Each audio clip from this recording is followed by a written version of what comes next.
यह पिछले 20 साल से चल रही है, 2005 से चल रही है और 2005 से तो प्रक्रिया आरंभ हुई है, लेकिन ऊर्जाओं के लेवल पर यह प्रक्रिया 1990 से शुरू हो चुकी है।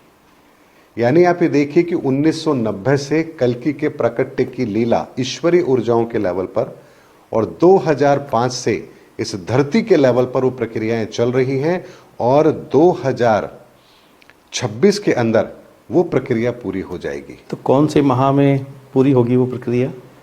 ये होगी जो हमारे शारदीय नवरात्रे आते हैं, जो हमारा अक्टूबर नवंबर के अंदर जो दीपावली आती है उससे पहले, दशहरे से पहले यानी दशहरा वो 10वां दिन होता है, दशहरे से 10 दिन पहले जो नवरात्रे होते हैं, इन्हीं 9 दिनों के अंदर ये प्रक्रिया पूर्ण होनी है। शुक्ल पक्ष की प्रतिपदा से शारदीय नवरात्रि की, और उसके अंदर ये प्रक्रिया पूर्ण होगी। अब अगर दर्शकों को समझ में आ गया होगा तो आज अपने डेट भी डिस्क्लोज कर दी है कि वो प्रक्रिया कब होगी।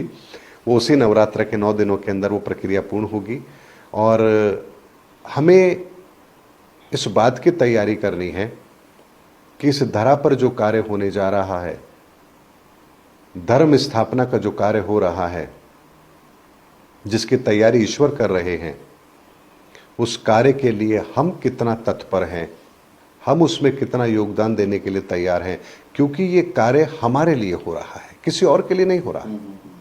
अगर कल्कि इस धरती पर आकर के मान लीजिए 100 करोड़ लोगों का कल्याण करके चलेगा और उसमें मैं सम्मिलित नहीं हूं तो मेरा फायदा क्या?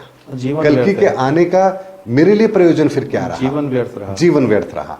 तो हमें कल्कि की तैयारी तो खुद के लिए करनी है कि जब हमारे बीच में वो संदेश आए तब हम अपने आप को उस मार्ग पर चलने के लिए तैयार कर पाए, क्योंकि उनका अंतिम लक्ष्य तो एक ही है और वो है धर्म की स्थापना।